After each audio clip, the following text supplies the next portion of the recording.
So last week I was talking to you from Philippians. I love the epistles.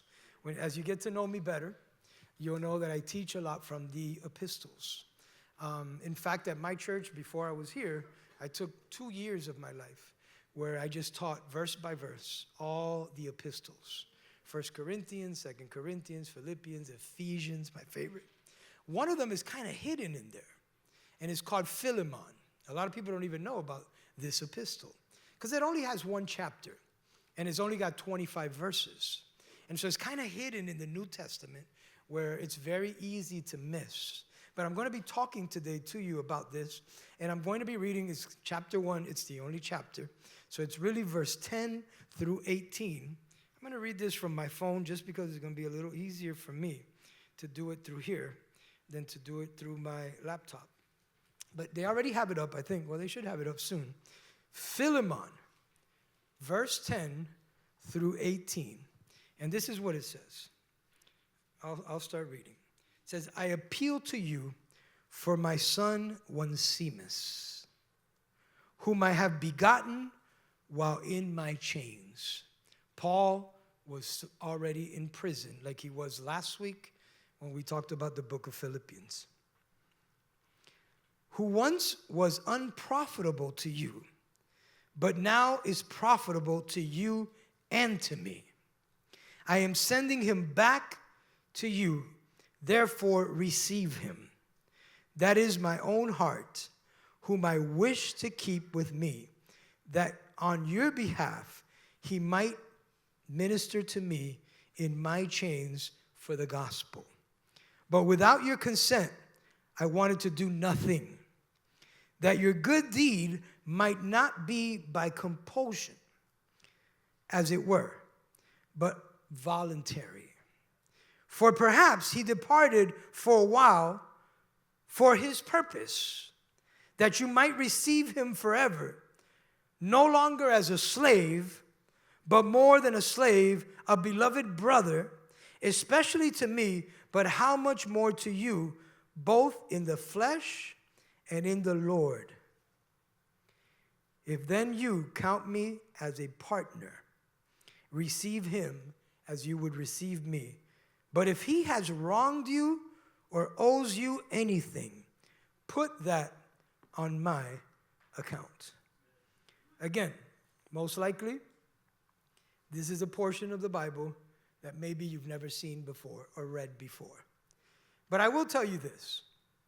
Of all the human qualities that make men like God, to me, forgiveness has to be right up there at the top.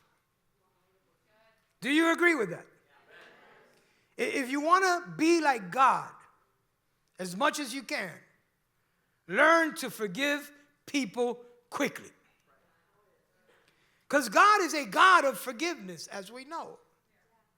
In the book of Exodus, chapter 34, he calls himself actually the God of forgiveness.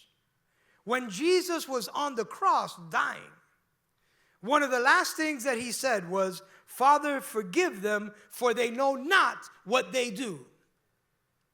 Solomon said, wise man in Proverbs 19, it is a man's glory to overlook a transgression committed towards them. Did you hear what he said? It's your glory. Those are some strong words. So man is never, in my opinion, more like God than when he has mercy and when he forgives. You know, Maria and I always talk about how Pastor taught us, our apostle, and he always says, you know, when I make a decision, I'd rather make an error towards mercy than an error towards being harsh. He goes, I always make my decisions based on mercy, because the day I stand before God, I would rather God tell me, why did you have so much mercy, than tell me, why were you so harsh? Words of wisdom. I learned this over 25 years ago. I never forgot it. The prodigal son is a story about forgiveness. The king and the servant, a parable, is a story about forgiveness. But hear me, church, these are stories. These are parables. They're not real life stories. They're about forgiveness. They're amazing. They were taught by Jesus. If you study, I've gone through all the parables. I've gone through all the parables verse by verse and word by word. There's some nuggets in there. But they're still parables. What I'm trying to tell you is that this that we're reading in the book of Philemon is not a parable. It's a real life story where someone has to make a decision. Have you ever been in that place in your life where you got to make a decision? We're going to see the principle actually put into practice in a real life issue, something that happened to Philemon with his servant that now we know his name is Onesimus. That's how I call him. I mean, everybody says it different. I got a Cuban accent. I never thought I had an accent until I crossed the border into Georgia, about 18 years old. And I went to go put gas. And I said, back then you could tell them, fill her up. Somebody would put the gas for you. So I said, fill her up. And the lady said, sir, you got a heavy accent. And I said, no, you got a heavy accent. Ever happened to you? Now I'm conscious when I travel with my accent. I'm like, I got a strong accent. But it took years. So no doubt during the time that Paul was at Ephesus, Philemon converted with him. And so he's what we would call his spiritual son, his disciple. He poured his life into him, and they got to become very good friends in a very personal way. And although he lived in the town of Colossus, the Bible teaches us that they developed a strong relationship, and now Paul is going to put his friendship on the line. Have you ever had to do that before? I've done that plenty of times, where I've had to put my friendship on the line. This is a very straightforward epistle, a very straightforward letter. He's going to ask Philemon to do something in the area of forgiveness that is crucial to Philemon's ministry. Because Philemon has a connect group. He does. He is the leader of a connect group with his wife. And they got a huge connect group in their house. It gets packed every week. In fact, they meet more than once a week. And he's the leader. And now, as the leader, him and his wife, he's being asked to do something that he most likely doesn't want to do. And so this whole drama unfolds.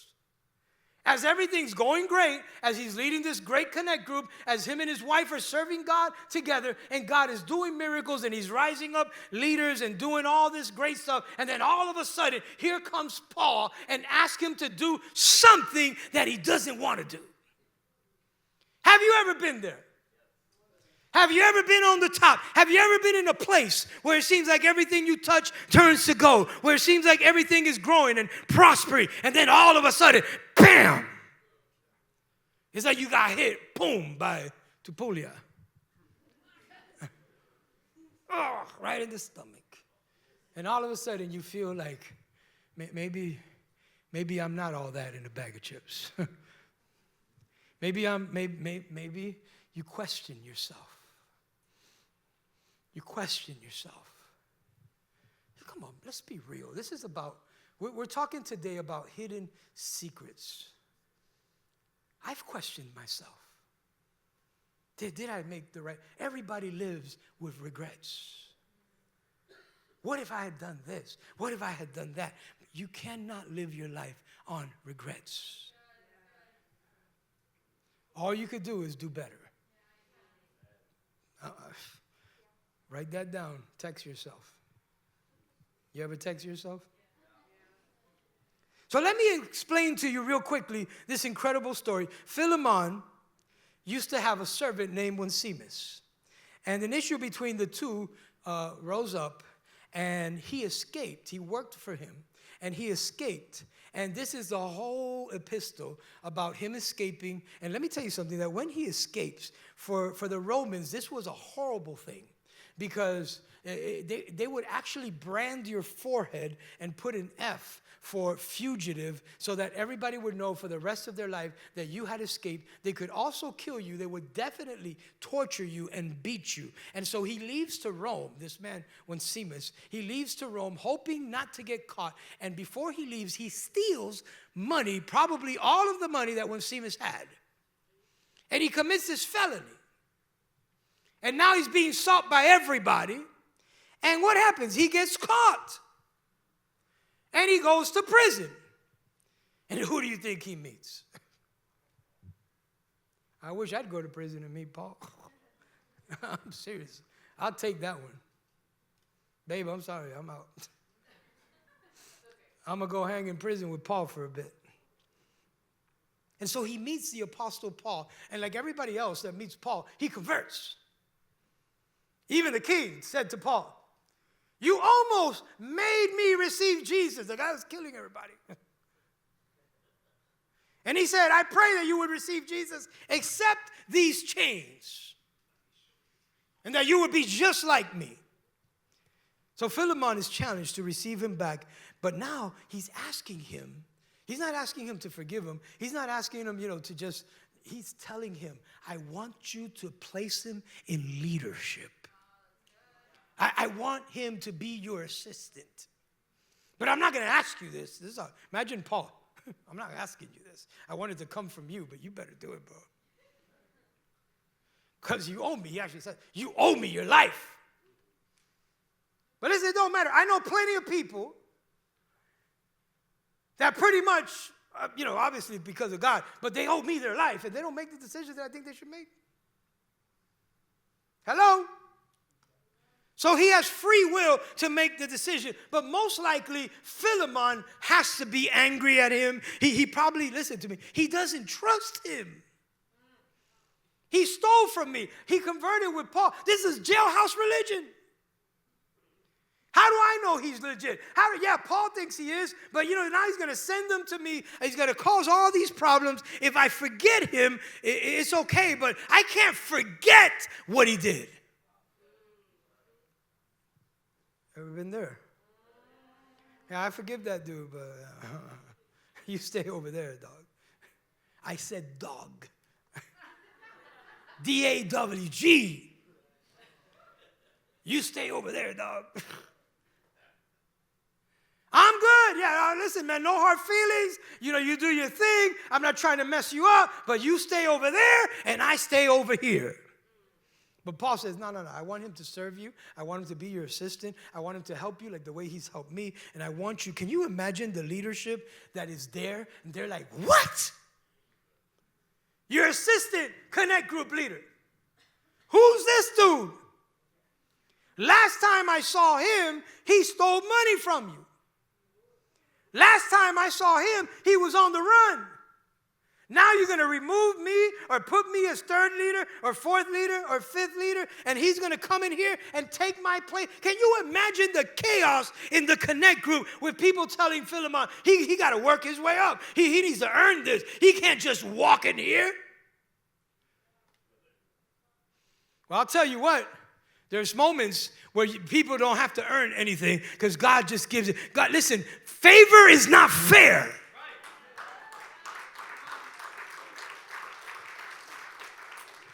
If Pastor had Maria and I in here still trying to earn our way in, we would be nowhere. But he said, "I'm going to err on mercy." Come on, somebody, and not be harsh.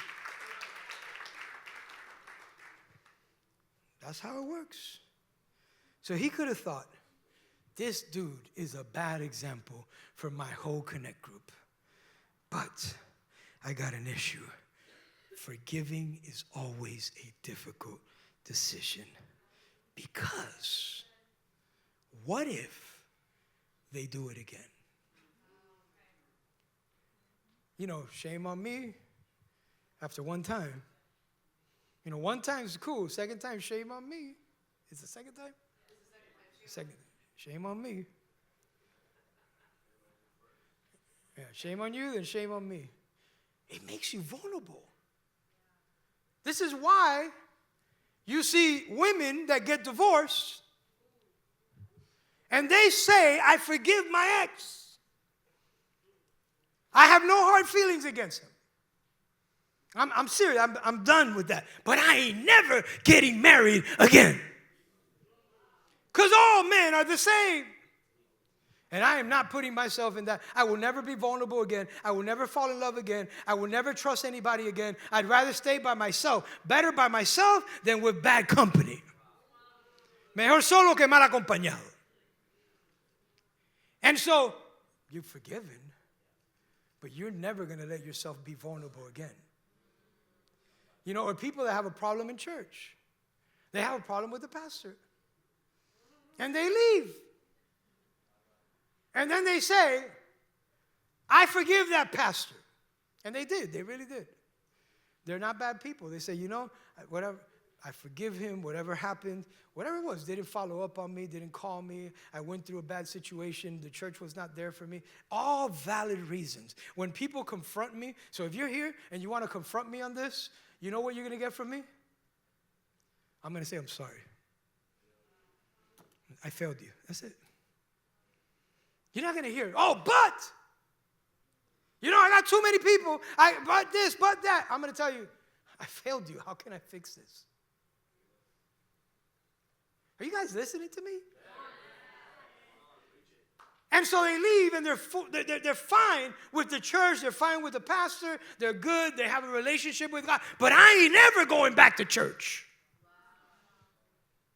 I will never serve again. Because before they did this, they did that, they did that. So forgiveness makes you vulnerable. But in reality, forgiveness does not mean that the person that hurt you was right. It just means that you are free.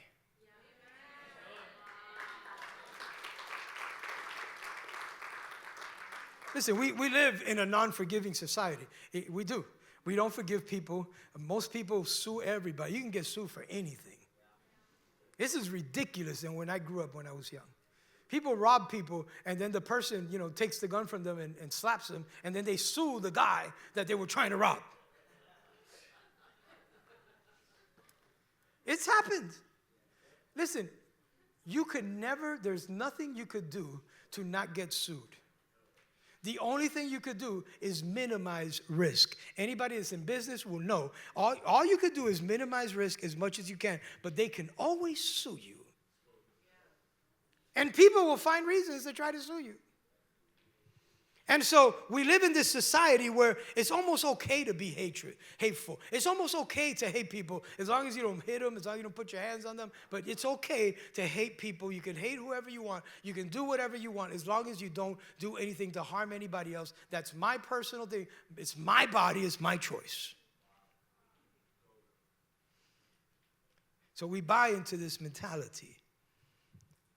And here is what it produces. Are you ready? Number one is going to imprison you. I know you're saying, number one, you crazy or what? For Jesus, a little, yes. But no, we'll be good. I promise you. I've done plenty of television, radio. You can't play around with time. Say, oh no, the Holy Ghost. You had 30 minutes. The Holy Ghost in 30 minutes is going to be there in the room with you alone because ain't nobody listening to you, ain't nobody watching you. So it's 30 minutes, 30 minutes. The Spirit is subject to me. That's what the Bible says. So as long as you fail to forgive, you're shackled to your past. And this is crazy because whoever hurts you is still in your life. Whoever hurt you is alive and well. And the pain is still there, and unforgiveness keeps that open wound open where it doesn't heal because unforgiveness is like poison. It's like drinking poison and hoping the other person dies. So this is what happens. While you're carrying all of this around, I always say this, they out there dancing. They don't even know you exist. Most of the time, they don't even remember what they did to you because they never cared about what they did to you. Maybe they never even cared about you. So while you go on vacation and you're taking them with you. And you're there and you're plotting, and you're scheming. Oh, the day I see them. Oh, if one day I go to Walmart and they're there. If I go to church and they show up, I'm going to tell them. I'm going to tell them. And you're on vacation, but they're the ones on vacation. You're the ones struggling. You go to work and you drive, thinking, oh, bro, I'm going to tell you, my boss, one day I'm going to have him clean the toilets with his tongue. I'm going to take his position. You'll see. So you go to work, you go on vacation, you do all this stuff, and what you're actually doing is that you are taking them with you, saying, if I see them, I'm going to tell them, I'm going to do this, I'm going to do that. And what happens is unforgiveness keeps you shackled while they're free. This is ridiculous. It's like I said, drinking poison and thinking they're going to die. The one dying inside is us. The one that's living in unforgiveness and carrying around people that we probably shouldn't be carrying around is us. Don't allow your past to dictate your future.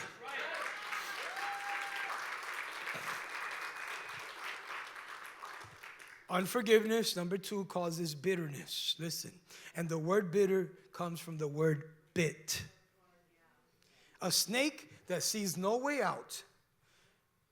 A snake that is cornered will bite himself and kill himself. And this is what unforgiveness causes. It keeps you in a corner, and it makes you bite and die inside. You see, it's when you allow outward circumstances to dictate your inward man or woman. You're letting outward stuff dictate what you do, inwardly, how you feel, how you think. And so the longer you remember, listen to this, the offense, the more data you accumulate. And it's like, you know what? They also did this. And then and you keep adding and adding and adding. And the more it occupies your thinking, the more it basically shapes you as a human being. And this is why bitterness is not just a sin, it's an infection. Because now you start infecting other people. It infects your life. And now you're telling other people. And now you're getting other people angry. And you're getting other people bitter. And you're getting other people to bite themselves and kill themselves on the inside. This is what unforgiveness produces. And sometimes we don't even notice. And then all of a sudden, when you're bitter on the inside, you're allowing those roots to grow. You become, listen to me, sarcastic. You become condemning. Yeah, I heard you lie. I heard better. All of you say that every week. I ain't like those shoes he had on. Them sorry-looking shoes. His wife don't know how to dress him. She don't know how to dress herself. This is what people lie and say. Oh, yeah. Oh, she thinks she all that because she's so tall.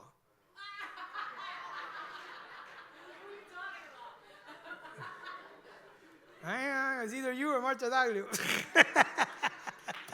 You're both here. I could be talking about any one of you. Listen, my wife doesn't care. She doesn't care. But you become condemning. Yeah, look who's singing now. You see that? They were, you know, they did. They got saved a year ago. There you go. Perfect. Thank you. Where you at, Naxari? How is she singing? She just came from the world. Yeah, because she ain't done everything that you haven't done.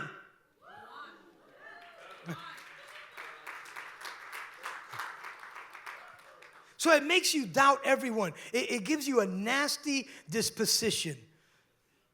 Like I said, I forgive my ex, but yeah, man, I'm good. Because it makes you vulnerable. And no one wants to be vulnerable. I think I said it last week. We had a couple of pastors back in 2016 at my church that decided to go on their own and open up their own church or for whatever reason leave. There was a little bit of situation there where we weren't in agreement. I always say you got to be at least agree with 65% of the stuff I say. And there was like 64. So I was like, see ya. Don't want to be ya. And they left. And then the ones that stayed with me and were faithful, one day somebody came, a couple, and they said, we want to be part of your ministerial staff. We retired. We're not pastors anymore. We love your message. We love the church. We want to be part of it. And all my ministerial staff was like, no, don't let them. Look what the other people did. Let's not let anybody into our circle anymore. We don't want to go through any of that anymore. It's valid. But I said, the day I stop believing in people, the day I can't trust anybody, that's the day I got to retire and never pastor again, because I will have to be vulnerable every day of my life. And so when you have unresolved anger, when you've given all these things, you know what you're doing? You're giving place to the devil. What? Yeah. It's in the Bible. I know the Bible. I've studied it for 39 years. Literally, since day one, spent 4 hours studying it every day in my job. Yeah, I was double dipping. I didn't know. I had time, I studied the Bible. I had time, I prayed. Best job I ever had. Ephesians 4, 26 and 27. You don't have to put it up. In anger, do not sin. Do not let the sun go down while you're still angry. I always use this when my wife and I fight. I fight early in the morning, so I have all day till the sun goes down. But it says, while you're still angry, don't let yourself still be angry, because you should not give place or a foothold to the devil. That's what it says. What is a foothold? You know what a foothold is? A foothold is a territory. It's actually should be translated a beachhead. A beachhead? Don't give a beachhead to the devil. If you're ever in the military and you're trying to invade another country, you need one small area. If you can control a beachhead where the beach is, then you could bring in your boats, you could bring in your Marines, you could bring in your tanks, and before you know it, there's more military people from one nation than from the other nation, and then they're able to overcome it and attack. When you don't forgive, the Bible says that you're giving the devil a foothold, a beachhead where he starts accumulating all kinds of satanic things against you, and now you're vulnerable for real. One more quickly, 2 Corinthians 2, 10, 11. Now whom you forgive anything, I also forgive. For if indeed I have forgiven anything, I have forgiven that one for your sakes in the presence of Christ. Lest Satan, lest Satan should take advantage of us, for we are not ignorant of his devices. When you don't forgive, that's what he was saying, you're letting Satan take advantage of you. And he says, we're not dummies. We're not ignorant. We know what his plan is. So I'm going to be quick to forgive. The ground Satan gains in us, this is like a war that we're in. It is. Remember? The armor of God. Any ground he gains is usually through acts of unforgiveness. The Spirit devotes one entire book of the Bible called Philemon to forgiveness. 25 verses, not in parable, not in picture form, but in a personal, real life story of a man who has a tough decision to make. And you got to ask, why? Why does Paul do this? Because Paul knows how important it is to forgive. I'm finishing. You see, forgiveness breaks down and cuts down roots. You see, roots grow underground and you can't see them. That's unforgiveness. You can't see the roots. But finally, after many years, your house, the foundation starts being shaken. It happened to us a few years ago at one of the homes we owned where the sidewalk starts breaking and there was a tree that was probably 10 feet away, 15 feet away, and we realized it was the roots of that tree that was making the sidewalk break. It was close to affecting the foundation of our home. We had to cut that tree down completely, pluck out the roots. This is what unforgiveness is. It's like an iceberg that you only see the tip of it, and that's why big ships could, like the Titanic, say, I can take that. Look at the size of my ship. That's just a little thing. But it's not the little bit that's sticking out. It's that huge piece of ice that's under, that's going to cut your boat and make a gash. And before you know it, you will be sinking like the Titanic. This is what unforgiveness causes. And unfortunately, it usually stirs up because of somebody you love, somebody you trusted, somebody you believed in. Why am I saying that? I'm saying that because there could be a serial killer in Los Angeles. And you see that, and you're horrified. Terrible. Oh my God, that's horrible what happened. But then your wife tells you you're ugly. Does it compare? Not that Maria does that. Just I looked her way, the first thing that came to mind. I don't know why. And it's like, that hurts me. That penetrates me. And that serial killer, his crime is way worse, 1,000,000 times worse. But only somebody I love could trust me. I went through something and I thought my leader was going to call me. I thought he was going to be a little bit more, active in my life. And he wasn't. It doesn't compare to that guy that killed a child. But this is what hurts you. This is what you take around. This is what you don't. The other thing horrifies you. This stays with you because you love them. And only somebody you love can hurt you enough to make you bitter and harbor unforgiveness. And this was Paul's concern. And Paul said, you need to deal with it. If you're going to be a leader, you have to deal with this. And I'm going to put you on the spot. And I'm going to ask you, even though I'm actually demanding you, to accept him back and bring him back into the fold and make him a leader. And you have to ask, how did Paul know that he would do it? And in verse 5, he says, because I hear of the faith which you have towards the Lord Jesus. He knew that because he was a Christian, he knew that because when Philemon had converted, that he could and had the possibility of forgiving. Only Christians have the possibility of forgiving. I finish with this. We're going to do the Lord's Supper. Nobody leave, please. Ain't nothing more important than what we're doing right now. I guarantee you that. There was a woman after one of the wars that they had killed her husband, the enemy. They had tied him up to a tree and shot him. And then they took her sons, 2 of them, tied them up to the tree and shot them. Then they took her 4 daughters and they tied them up to a tree. And before they sexually abused them, they shot them. And then they sexually abused the mom and they let her live. Come on. If there's any parents in here, you're done.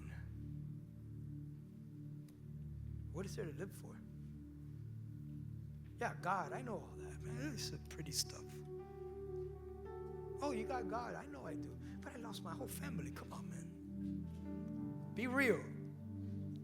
I got to get through this somehow. I don't know. And so one of the generals was visiting all the people that had lost people in the war. And then he went to this woman's house and he said, ma'am, I'm just checking on you. I'm visiting everybody. I heard about what happened to your whole family. I'm so sorry. I just want you to know that we love you. And she said, get out of my house. I don't care. Why am I alive? I don't want to be alive. I wish they would have killed me. I want to die. And he said, ma'am, we love you. We love you. We're thinking, get out of my house. You don't understand. The war killed everybody in my house. Get out of here. Get out of my house.